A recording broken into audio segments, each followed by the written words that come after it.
Okay, the 13th point is he must not take on unlimited disciple. This means that a candidate who has successfully followed the first 12 items can also become a spiritual master himself, just as a student becomes a monitor in a class with a limited number of disciples. So it is a very important instruction in of 13. If we actually following the 1 to 12 instruction, and we are eligible to accept the disciples, okay, but we have to very careful that one has to know one's progress in spiritual life, then according to that one accept the disciple, because in a nectar of instruction by Srila Rupa Goswami, he mentioned that a devotee aspirant a serious aspirant, so devotee must accept the first class devotee as a spiritual master. Or sometimes the second class devotee also accept the disciple in the third class of devotees. So there is a no barrier.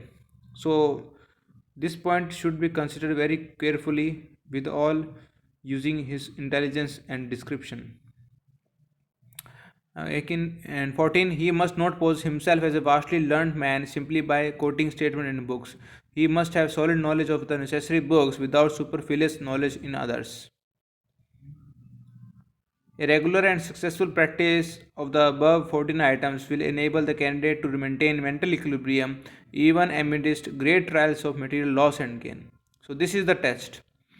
If if we seriously cultivate 1 to 14 point, and then at 15 when we regularly successful in this practice, then what the state of mental is, we have attained the equilibrium in spite of all the loss or gains. In the 16, in the next stage, the candidate does not come afflicted by the lamentation and illusion. 17, he does not deride another's mode of religion or worship, nor does he deride the personality of Godhead or his devotees. This is the 17 is very important. 18, he never tolerates blasphemy against the Lord or his devotees. 19, he should not indulge in the discussion of the topics dealing with the relationship between man and woman, nor should he engage in useless topic concerning others' family affairs. So this is also very important, and we know that this 19 point, the people are engaging their energy which is given by Sri Krishna by their own sense gratification instead of satisfying the senses of Krishna. Rishikena Rishikesha Bhakti Uchate. So we use all our energy to satisfy the Supreme Lord Krishna. Number 20, he should not inflict pain either in the body or in the mind upon other living beings, whomsoever they may be. Out of the above 20 items, the first three positive items are imperative and most essential for the serious candidate. There are 44 other items to be followed by the serious candidate, but Lord Chaitanya has selected 5 as the most important. These were selected owing to the present condition of civic life. So these are follows. So this is very important. Please consider it seriously. First point, one should associate with the devotees. Association with devotees is made possible by hearing them attentively, by asking them relevant questions, by supplying them food and by accepting food from them, and by giving them charity and by accepting from them whatever they offer. So it may, if there is the center of ISKCON in your locality, so you can practice this one number point with them, but be use your intelligence. The devotees are those devotees whose only aim is to glorify the supreme personality of Godhead. There is another devotees who are known as Physio devotees. So they are, they have same looking dressing saffron clothes, tilaks, hands, and sometimes they are discussing the topics of related world. So you have to you're intelligent to choose the right association. If you found no association in your locality of sadhus, so don't be worried. We have books of Srila Prabhupada. Srila Prabhupada is a first class sadhu. We can read him, we can read his books, and by loudly chanting his books, that's I'm currently going on, we can get the association of the Mahabhagavat, the devotees. Okay, and the food is offered to Brahman, or food is devoted offered to devotees. So we can hold a congregation of chantings with the groups of small people, or according to our capacity, or feeding them prasadam, or we can also feed the cows prasadam to the cows. So there is no barrier in any circumstances. We have to, in any circumstances, this first practice is available to any person of the any part of the world. Okay, so so don't think disappointed that I am not getting sadhu sang. No, the sadhu is already with you by his vani. But so second point is one should chant the holy name of the Lord in all circumstances. This is very important. The chanting of the Lord's name is an easy and inexpensive process of realization. One can chant any of the innumerable names of the Lord at any time. One should try to avoid offenses. There are 10 offenses which one commit with chanting the transcendental names, and these should be avoided as far as possible. But in any event, one should try to chant the holy names of the Lord at all times. So yes, we have to avoid the 10 offenses regarding chanting of the holy names, and there is no bar. You have a right to choose any name to glorify the Lord. It depends upon your choice. The Lord has many names according to His qualities. So the principal name is Krishna. So we are presenting this Hare Krishna Maha Mantra from our disciplic succession. So, and Chaitanya Mahaprabhu himself chanting this mantra. So if you do not avoid, if you initially, if there is some offenses mentioned in it, of mention number 10, or there is a 10 offenses, I mean to say, if there is some offenses, so despite of all this, you one should chant the holy names regularly. Then gradually the offenses will decrease. Be patient. The third one is one should hear the transcendental topics enunciated in the Srimad Bhagavatam. Wow, this is very important. This hearing is made possible through the platform lecture by bona fide devotees or bona fide spiritual master, and by authorized translation of the Bhagavatam. Yeah, so this is very important. We can read the Srila Prabhupada Srimad Bhagavatam and others Bhagavatam, which is in the proper source from the disciplic succession. The fourth one should make his home at Mathura, the birthplace of Lord Sri Krishna. One may make his home as good as Mathura by installing the deity of the Lord to be worshipped by all the members of the family after proper initiation from the spiritual master. So this is very important, and I think is in today world most of the peoples are in very comfortable in home and working outside. So this is very easy to make our house like a Mathura by installing the deity and taking the proper instruction or the initiation, we can say, from the spiritual master. So spiritual master are there many spiritual master. So there are Shiksha's Guru. Okay. Um, so we can take the help of other senior devotees, how to install the deity, how to do pran pratishtha, or the worship paraphernalia. We can take the guidance from them. There is no harm from asking. And the fifth one is one should worship the installed deity with attention and devotion so that the whole atmosphere of one's home becomes the replica of the Lord's abode. So yes, the deity worship should be done very carefully. Not that we for showing the people that we have a deity, we are doing the murti seva or worship the deity, not to show the people, but to seriously engage in devotion. This is made possible by the direction of the spiritual master who knows the transcendental art and can show the candidate the proper method how to worship seriously the deities. You can search how Srila Prabhupada worship the Sri Radha Krishna or Krishna Balram in the portfolio, video portfolio available in the internet.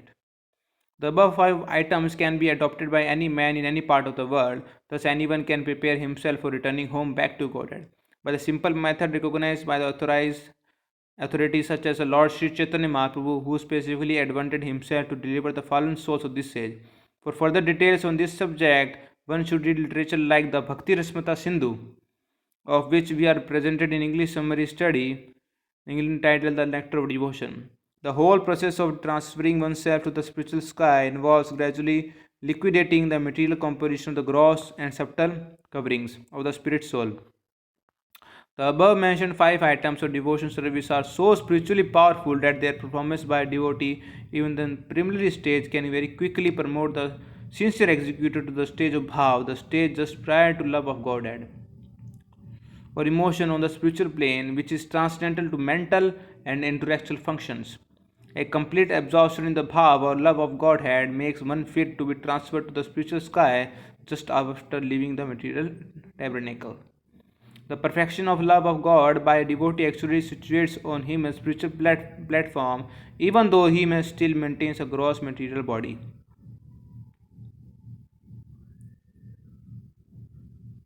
He becomes like a red hot iron, which, when in contact with the fire, actually ceases to be an iron and acts like a fire.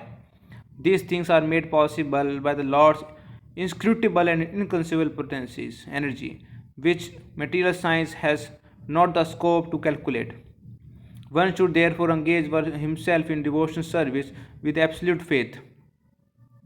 And to make his faith steadfast, one should seek the association of the standard devotees of the Lord by personal association, if possible, or a thinking of them. Yes, this is the also by thinking of them. Like we know the six Goswami of Vrindavan, if we think of them and their activities, we are also associating with them.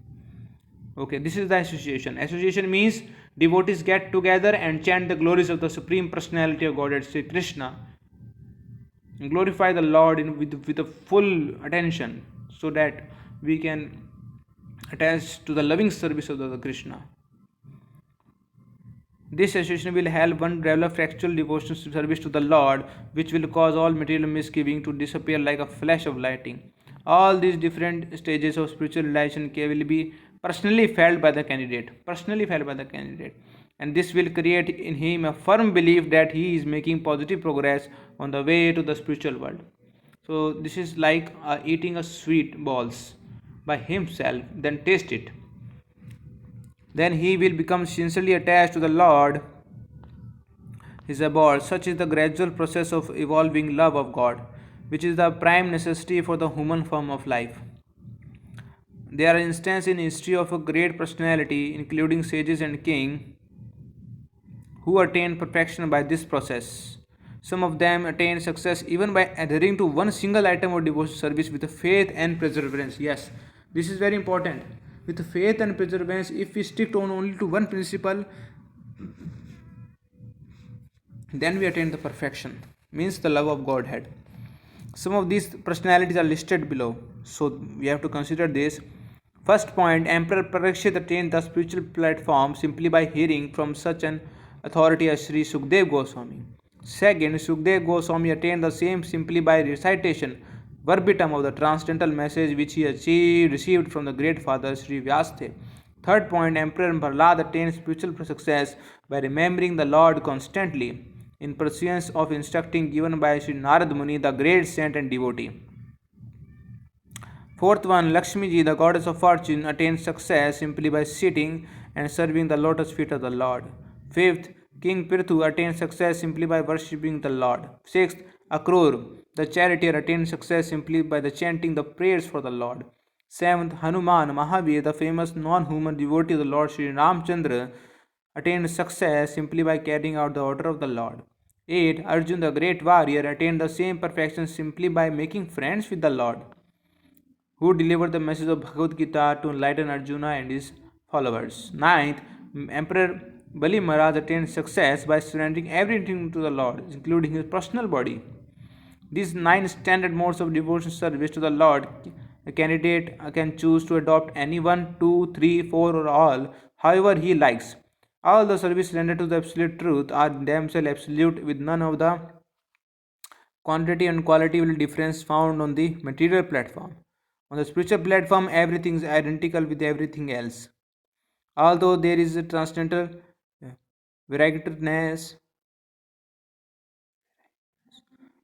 Emperor Ambrish adopted all the above nine items and he attained perfect success.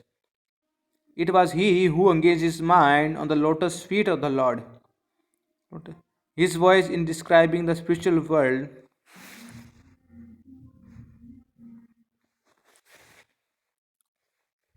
his hand is cleansing the temple of the Lord, his ears is submissively hearing the word of Lord Sri Krishna, his eyes in viewing the deities of the Lord, his body in touching the bodies of the devotee, his nostril in smelling the flowers offered to the Lord, his tongue in tasting the food offered to the Lord, his legs in visiting the temple of the Lord, and all the energy of his life in executing the service of the Lord without in the least desire his own sense gratification. All these activities helped him attain the perfect stage of life which defeat all dexterities of material existence. Material science, I'm sorry, which defeat all dexterities of material science. It is therefore important for all human beings to adopt this principle of spiritualization for the perfection of life. A human being only obligation is spiritualization. Unfortunately, in modern civilization, human society is too busy in discharging national duties. Actually, national duties, social duties, and humanitarian duties are obligatory only to those who are bereft of spiritual duties. Okay. As soon as a man takes his birth on his earth, not only does he have a national, social, humanitarian obligation, but he has also obligation to the demigods who supply air, light, water, etc. He has also the obligation to the great sages who have left behind them the vast treasure of houses of knowledge to guide him through life. He has obligation to all kinds of living beings, to his forefather, family members, and so forth and so on. But as soon as one engages himself in the one single duty, the duty of the spiritual perfection, then he automatically liquidates all other obligation without having to make separate effort. A devotee of the Lord is never a disturbing element in the society. On the contrary, he is a great social asset, since no sincere devotee is attracted to sinful action. As soon as a man becomes a pure devotee, he cannot do inestimable or selfless service to society for the peace and prosperity. And becomes a pure devotee, he can do inestimable, selfless service to society for the peace and prosperity of all concerned in this life and the next. But even if such a devotee commits some offenses, the Lord Himself rectify it no time. Therefore, there is no need for a devotee to cultivate materialistic knowledge, nor does a devotee need to renounce everything and live as a hermit. He can simply remain at home and execute a devotion service smoothly in any order of life. And there are instances in the history of extremely cruel men becoming kind hearted simply by the execution of the devotion service. Knowledge and abnegation of an inferior way of life follow automatically in the life of a pure devotee without his having to make extraneous effort. This spiritual art and science of devotion service is the highest contribution of the Indian state to the rest of the world. Therefore, everyone who has taken his birth in India has an obligation to perfect his life by adopting the principle of this great art and science and distributing it to the rest of the world that I am currently doing with a very humble attempt, which is still ignorant of the ultimate aim of life. Human society is destined to reach this stage of perfection by gradual development of knowledge. Indian sages, however, have already reached that position. Why do others have to wait for thousands and thousands of years to attain their heights? Why not give them the information immediately in a systematic way so that they may save time and energy? They should take advantage of a life for which they have been labored millions of years to attain. A Russian fiction writer is now contributing suggestions to the rest of the world that scientific progress can help man to live forever. Of course, he does not believe in a supreme being who is the creator. Yet we welcome his suggestion because we know that actual progress is in scientific knowledge will certainly take man to the spiritual sky and inform the scientist that there is a supreme creator who has full potency beyond all materialistic scientific conception. As mentioned, every living being is eternal in form, but he has to change his outer covering, gross and material, subtle. And this changing process is technically known as life and death. As long as living being has to put on the shackle of material bondage, there is no relief from this changing process, which continues even in the highest stage of material life. The Russian fiction writer may speculate as fiction writers are apt to do, but saner people with some knowledge of nature's law will not agree that the man can live forever in this material world, nor happen in the past, nor happen in the future. A, na- a naturalist can see the general course of material nature simply by studying the piece of fruit. A small fruit develops from a flower, grows, stays for some time, and on a branch becomes full grown, ripens, then begins to dwindle daily until it finally falls from the tree and commences to decompose into the earth, at last mingles with the earth, leaving behind its seed, which in turn grow to become tree and produce many fruits in time, which will all meet the same fate, and so on and so on. Similarly, a living being, a spiritual spark, a part of the Supreme Being, takes its organic form in the womb of mother just after sexual intercourse. It grows little by little within the womb, is born, then continues growing, becomes a child, boy, youth, adult, old age, old man, then finally dwindles and meets death. Despite all the good wishes and hopeful pipe dreams of fiction writers, by comparison, there is no difference between a man and the fruit, and all the nature's law working in the similar way. Like the fruit, the man may leave behind him his seeds of numerous children, but he cannot exist eternally within this material body due to the law of material nature, which is so cruel. How can anyone ignore the law of material nature? No material scientist can change the stringent law of nature, however boastful he may be. No astronomer or scientist can change the course of the planets. He can only manufacture a paltry toy planet which he calls a satellite. Foolish children may be impressed by this and may give a great deal of credit to the inventors of the modern satellites, Sputnik, etc. But the saner section of the humanity gives more credit to the creator of the gigantic satellites, namely the sun, stars, planets, and of which the material scientists can see no end. If a small toy satellite has a creator in Russia or America, it is reasonable that the gigantic satellites have their creator in the spiritual sky.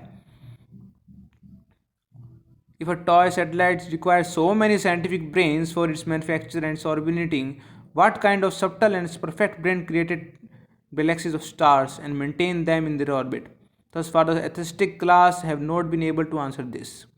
Non believers put forward their own theories of the creation, which usually result in statements such as, "It's hard to understand, our imagination cannot conceive it, but it's quite possible. It's incomprehensible," and so forth.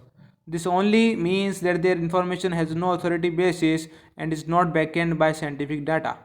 They simply speculate. However, authorized information is available in the Bhagavad Gita. For instance, the Bhagavad Gita informs us that within the material world there are living beings whose duration of life covers this much solar year. We accept Bhagavad Gita as authority because this book of knowledge was so accepted by Indians great sages like Shankaracharya, Sri Ramanacharya, Sri Madhvacharya, Sri Chaitanya Mahaprabhu. The Bhagavad Gita indicates that in the material world, all components forms are subject to decay and death, regardless of the duration of life.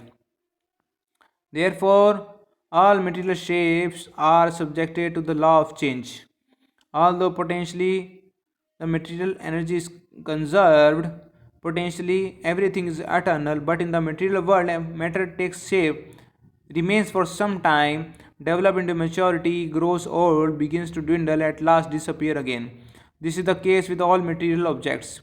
The materialistic suggestion that beyond the material sky there is some other form which is beyond the boundary of visibility and which is strange and inconceivable is but a faint indication of the spiritual sky. However, the basic principle of spirit is much closer for it. If for it functions within the all living beings, when the spiritual principle is out of the material body, then the material body has no life. Within the body of child, for instance, the spiritual principle is present, and therefore changes take place in the body and it develops. But if the spirit leaves the body, the development stops. This law is applicable to every material object.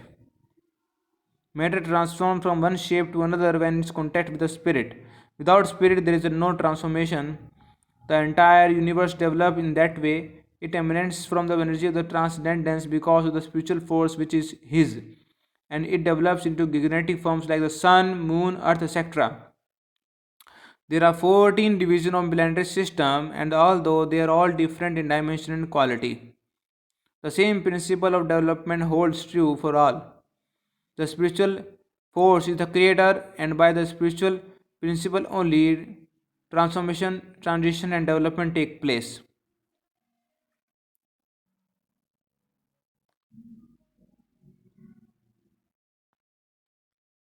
Life is definitely not generated simply by material reaction like a chemical combination, as many foolish men claim. Material interaction is set in motion by superior being who creates a favorable circumstances to accommodate the spiritual living force. The superior energy handles matter in an appropriate way as determined by the free will of the spiritual being. For example, building materials do not automatically react and suddenly assume the shape of a residential house. The living spiritual beings handle a material appropriately by his free will and thus construct his house. Similarly, matter is the ingredients only, but the spirit is the creator.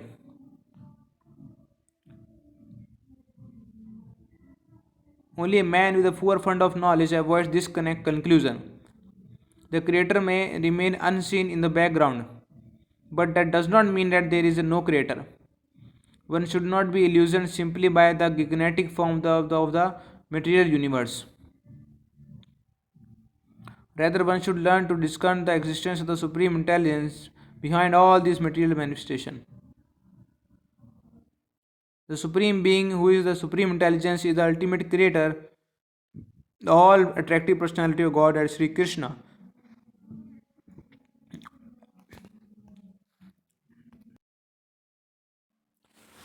Although one may not be aware of this, there is a definite information of the creator given in Vedic literature such as Bhagavad Gita and especially the Srimad Bhagavatam.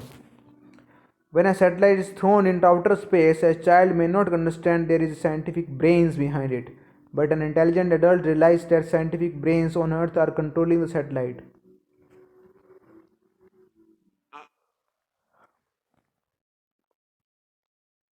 Similarly, the less intelligent person do not have information of the creator and is eternal abode in the spiritual world, which is far beyond our range of visibility. But in actuality, there is a spiritual sky and spiritual planets which are more spacious and are greater in number than planets in the material sky. From the Bhagavad Gita, we receive information that the material universe only constitutes a fraction, one fourth of the creation. Such information is extensively available in the Srimad Bhagavatam and in the other Vedic literature.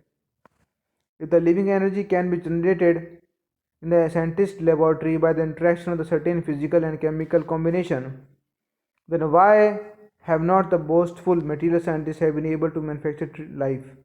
They should know definitely that spiritual force is distinct from the matter and that such energy is not possible to produce by any amount of material adjustment. At present, Russian and Americans are undoubtedly very much advanced in many departments of technological science, but they are still ignorant of the spiritual science. They will have to learn from the spiritual intelligence in order to make a perfect and progressive human society. The Russians are unaware that in the Srimad Bhagavatam the socialist philosophy is most perfectly described. The Bhagavatam instructs that the whatever wealth exists, all the natural resources, agriculture, mining, etc., is created by the ultimate creator, and therefore every living being has a right to take a part of them. It is further said that a man should only possess as much wealth as sufficiently to maintain his body, and that if he desire more than that, if he takes more than his share, he is subject to punishment. It is so also stated that animals should be treated as one's own children. We believe that no nation on earth can describe the socialism as well as the Srimad Bhagavatam.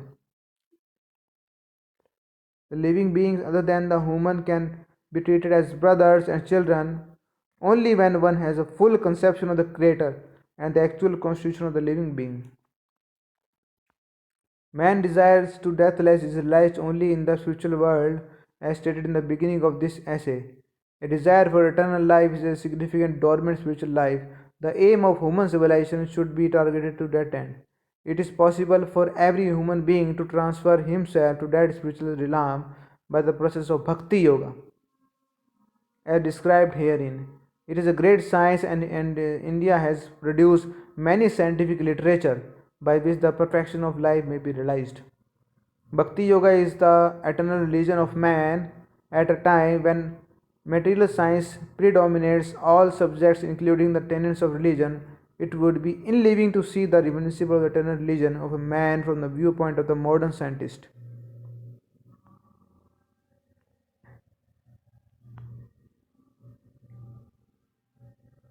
Even Dr. S. Radhakrishnan admitted at the World Religion Conference that religion will not be accepted in modern civilization. If it is not accepted from a scientific point of view,